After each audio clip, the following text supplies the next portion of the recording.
Hello, hello, hello, and welcome to Ask Miss Jai Live. This week we will be talking about how you can make educational events safe and equitable for trans and non-binary speakers. So if you are thinking about bringing in some trans and non-binary speakers to educate or train your staff, here are some considerations for you to think about. Stick around and I will talk through those with you all.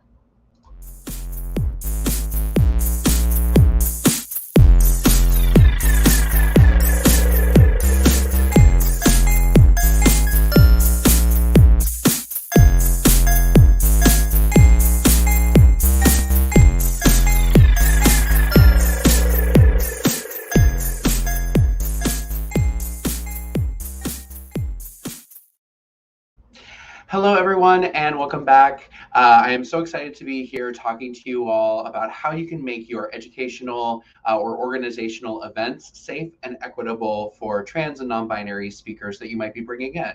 I am fresh back from Bisbee Pride, so I'm so excited to be here and to be talking to you all about what you can do and how you can support the people that you're bringing in. So if you are catching this live, go ahead and put a hashtag live in the chat. Let me know what questions you have. Share your own feedback on things that you have found helpful when you have gone in to speak at organizations, or if you have hosted events like this, what are some things that you have put into place to make sure that your speakers have equitable, safe access to the space and the ability to come and share their knowledge and expertise with your staff. My name is Miss Jai. I use she, her, and he, him pronouns. I am the host of Ask Miss Jai Live, and I come to you every Sunday at 5 p.m. Arizona time. And so I'm very, very excited to be here. The Ask Miss Jai Live got started as a way to help educate those who are working in healthcare and public health organizations and are looking for more information on how to support trans and non-binary people. And what has been coming up a lot for me this month, especially during Pride Month, is that folks have been wanting more information. They've been wanting to host events. They've been wanting to share knowledge with their staff on how to support trans and non-binary people, but they haven't really always had all of the pieces needed in order for me or my colleagues to come into the space and feel safe or like we were being treated fairly for our knowledge, our expertise, and what we were bringing to the table. So I'm going to be going through four kind of considerations that we should be taking into mind whenever we're scheduling out these events. If you haven't scheduled one for Pride Month, we still have several months until Trans Day of Visibility and Trans Day of Remembrance and Trans Day of Visibility next year. We have several months before the next Pride Month. So this is an opportunity to start putting in some of that forethought into how you would like this to look in the future as well. So the first thing that I'm going to put out there is really that when we are creating events to train and educate our staff around trans and non-binary people, and we're bringing in trans and non-binary people to our organization to do this work, we need to ensure the safety of the speakers, the safety of the people that we're bringing in, and that includes both the physical safety and the emotional safety. And so I say this because there are times we might be asked to, as a trans person, as a non-binary person who does this work, I've been asked to come into spaces and travel to spaces where my identity is criminalized, where the way that I express myself could open me up to legal challenges. It could open me up to violence, going to areas and environments, cities and states that are incredibly hostile towards trans people. And so if that is going to be the case, if you're living in one of those spaces or you're working in one of those spaces, your organization is one of those spaces, then you need to start thinking about how you're going to ensure the physical safety and the legal safety and the emotional safety of the folks that you're bringing into the space. And so that can look like things like, what does security look like for your organization? Is there a check-in process for folks to be able to access the event? Do folks have to show ID in order to access the event? Is it only open to your staff members, or will it be open to the community as well? If it's something large scale like a conference, do you have something in place to ensure the safety of all of the members of your conference, not just the speaker, but any other trans and non-binary people as well? So how are you accounting for the physical safety? And then in terms of legal safety, if you are asking for trans and non-binary people to travel to a state or to a city where trans expression, drag is criminalized, even though drag is not trans identity, right? That oftentimes drag bans are going to impact trans people disproportionately because we might be seen as engaging in drag or wearing clothing that's not the same as our sex assigned at birth. And so if you're inviting folks, if you're inviting speakers to those spaces, how are you making sure that they are getting from point A to point B safely? How are they getting from the airport to their hotel without being harassed by a Lyft driver or having to take public transportation and being harassed on public transportation or being opened to potentially to legal ramifications? How are they getting from the hotel to the conference, or how are they getting from the hotel to your event or to your organization? If you are bringing folks in virtually, what does it mean for us to bring people in virtually, and how can that impact the way that we engage with one another as well?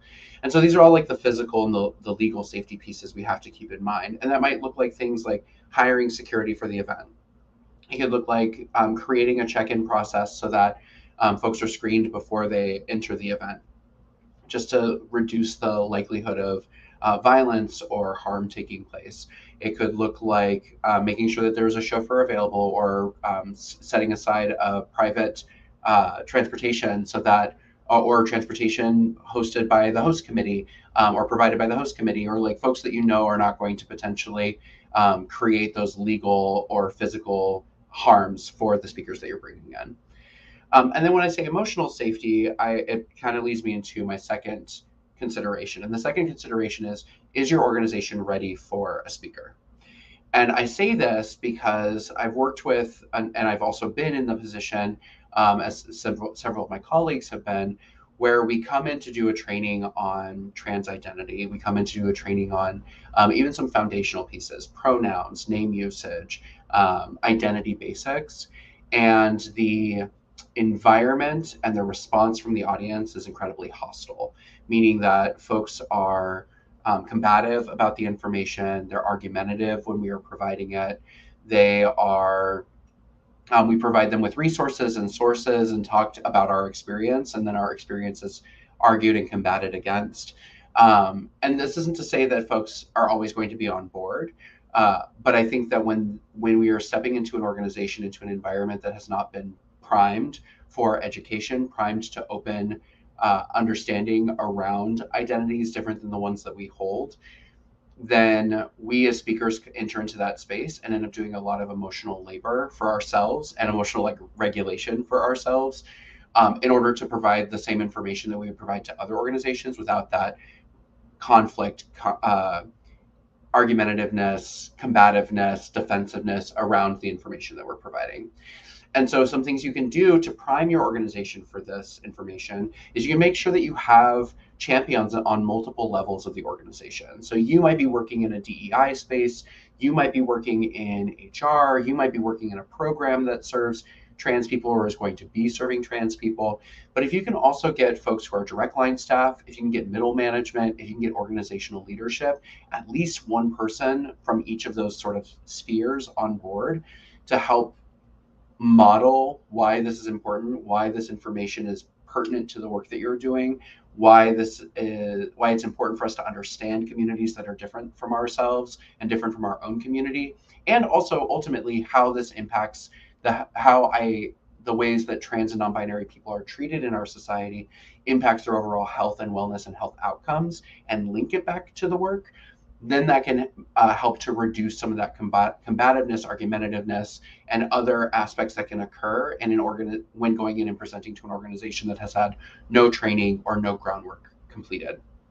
And then the other thing I think about as well, that can be like a priming piece, is also rolling out some policies and procedures around the ways that trans people, the expectations around how trans people will be treated in the organization. So respect for pronouns, respect for names, any sort of policies around bathroom usage or sex segregated usage spaces like bathrooms, lockers, etc. Rolling out that information, also a non-discrimination policy that includes gender identity and gender expression. So rolling out that information can also sort of set the tone for what is expected of staff who are attending trainings of this nature, so that we can then make sure that we're moving sort of beyond this is how these are my personal beliefs around it, to how is this actually going to impact the clients that you are seeing, the patients that you are seeing, and how is this really bigger than just us, the individual. The next thing I'll say around equitable equity when it comes to bringing in speakers, especially trans and non-binary speakers, to talk about their experience and provide their expertise on how to best serve trans and non-binary people, is that you need to budget to pay for your speakers. And you need to be prepared for your speakers to request a fee for speaking, because it does take a lot of time and energy to prepare ourselves to stand in front of an audience and talk about our identity, talk about things that are incredibly personal, but also talk from a place of expertise and the expertise that we have built up over the course of our careers, and oftentimes has been unpaid. So we've been asked, and we've been many times. Let me speak for myself. I've been asked many times throughout my career to speak about trans identity, to educate providers about transness, without any compensation for it. And the reason why I think it's important when we talk about budget is to not only think about the time and energy that goes into actually coming and doing a presentation. So if we think about, we have a 60-minute presentation, then we might spend 4 to 6 hours, maybe 8 hours, depending on the kind of content, putting together and refining our presentation itself. We might spend another 1 to 2 hours practicing that presentation, making sure it flows well. And then we have the presentation itself, which is going to be 60 minutes.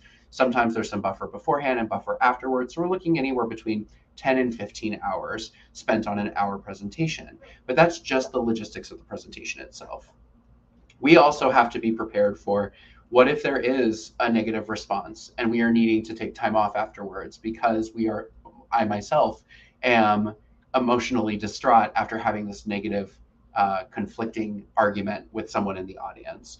What if there is what if there's a threats of violence that occur because of the travel and where I'm trying to go to in order to provide this presentation? How can I prepare for myself ahead of time to get there early so that if something does happen, then I can take a break before I launch into the presentation and I can still be present for that? And then how can I take care of myself thereafter? And how can I budget that time for myself so that I'm not butting myself up against other work and now I'm falling behind on my other work?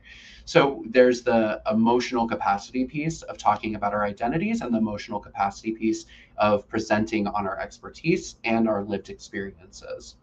And then the final piece of it that goes into building out these trainings, building out these presentations, is that we also may need the space and the time to sit with and refine what it is that we just did, so that we can build it up for the next presentation that we do as well. So if we continue to do a presentation in a certain way, we do an activity, that activity really hasn't been landing, then I need to budget time in to be able to correct that activity either ahead of time or afterwards. So there's a lot of additional nuances that go into the development of presentations beyond just you're coming and you're speaking for an hour.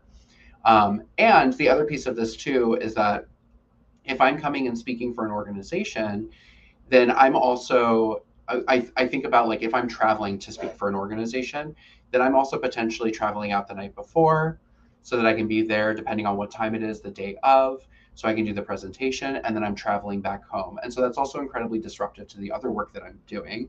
It makes it harder for me to do additional presentations, virtual versus virtual presentations. It might also make it so that I have to figure out how to get to and from the places that I'm going to. So we have to take these into consideration when we are building out our budget. If you are going to be bringing in trans and non-binary speakers for the work that you are doing, we may also need to take the day off work or take 2 days off of work. So that's money out of our pockets in order to come and speak for you. So we need to be compensated for our expertise and compensated for our lived experiences, because we're not able to do other work that we would be doing during that time. So I encourage you to think about ahead of time, do you want the event to be virtual? Do you want the event to be in person? And if you want it to be virtual or in person, what does your budget look like for that, for the speakers that you're bringing in? Because that will help to then have those conversations and allow us the opportunity to value and respect the time of the person that's coming to us. And then the final piece I will say about safety and really equitable trans speaking engagements, or the training that we're putting together, is recently I was talking to a colleague of mine who was asked to sit on a panel, And when they were communicating around the panel and talking about like what it is that like who else will be on the panel, what can we expect, what's the budget, etc., the person who was putting together the panel shared the sex assigned at birth of all of the panelists. So said like we have an AMAB trans person, an AFAB trans person, and kind of went into some of those personal details. And so what I would encourage you to do if you are someone who is bringing together trans people or bringing together trans and non-binary speakers, be mindful of those identities that are represented, especially on like a panel. Be mindful of the identities that are represented. Make sure that you are bringing in folks from multiple perspectives, because the experiences across the trans community are not a monolith. So the experience I have as a trans feminine person who's non-binary is not going to be the same as the experience of a trans feminine person who is undergoing medical transition, which is not going to be the same experience as a non-binary person who was assigned female at birth, or the same as someone who's transmasculine. So we can be mindful of this when we're bringing people together, but we don't need to share the personal details of someone's lived experiences with the other panelists. What we can do is we can say, these are the panelists who are going to be present. This is their name and this is their pronouns. And so that way we can get an idea of who else is in the room. But I would avoid us talking about the sex assigned at birth for the folks that we are bringing on, because that's information that me as a panelist, I don't need in order to make sure that I'm showing up and I'm sharing my story, or I'm showing up and I'm sharing my perspective on whatever those questions look like. And then the other piece about it too is that the experiences of white trans people are not the same as the experiences of Black and brown trans people. We know, especially like health disparities are not the same. Health equity is, and like access to care is not the same. And so while it's important to have to share the experiences of white trans people with our staff, and especially around healthcare and public health, we also need to show diversity in the race and ethnicity of the trans people that we are bringing in to share their experiences, and also the reality of like other intersections of marginalized identities, such as ability, such as citizenship status, such as educational attainment. So there's all these other factors that might play into it. So I highly encourage you that when you are sourcing trans and non-binary speakers, to not only just approach someone because they are trans, but ask them a little bit about their experience. Like what about that individual would you want to showcase, or what about that individual do you feel like would be helpful for your staff to know about? So that we're not just saying, oh, you're a trans person, let's bring you in to talk about transness. And that way you can also get a better understanding about where their expertise lies, and what might make most sense for them to come in and talk about. Is it predominantly they're going to come in and talk about their lived experience because they've never worked in a health environment? Or do they also work in a health environment so they can come in and talk about their lived experience, but also their professional experience and how those have sort of combined? So we have to be mindful about who we're bringing into the room. And we have to be mindful about what we are disclosing for folks to other panelists or to other staff around the identity or the body of the individual that we're working with. And one of the best ways to avoid that and let folks speak for themselves is to collect bios and then share those bios out with the other panelists, and share those bios out with staff, because then that's in the voice of the individual, and we're not making any assumptions around what they would feel comfortable with having shared.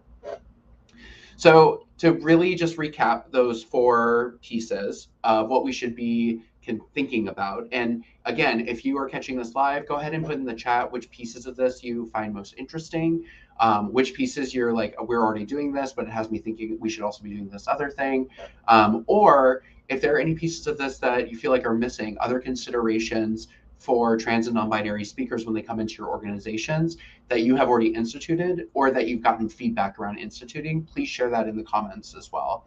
So to recap, the 4 pieces are making sure that there is physical, emotional, and legal safety for your trans and non-binary speakers, making sure that your organization is ready, is primed for trans and non-binary speakers to come in, that we are not throwing trans and non-binary speakers into a potentially hostile situation, making sure that we have a budget and that we are paying our speakers for their time, energy, and expertise, and making sure that we are developing a diverse group of trans speakers, but that we're also not disclosing personal information about our trans speakers to other speakers or to staff. So I hope that this has been really helpful. I am really passionate about supporting trans and non-binary people and the health and well-being of trans and non-binary people, and supporting staff of healthcare and public health organizations and better learning about trans and non-binary people. So if you thought this was helpful, please subscribe. Please share this with other health organizations or DEI practitioners in your networks. Again, my name is Miss Jai. I use she, her, and he, him pronouns. I come here every week on Sundays at 5 p.m. Arizona time to share with you more tips and tricks on how to better support trans and non-binary people in our health systems. And I'm really excited to and blessed to be here. So if you like this, please subscribe, please share it. Please feel free to follow us on the different platforms. And until next time, thank you for taking the time and the energy to invest in the health and well-being of trans and non-binary people. Until next time, stay safe out there.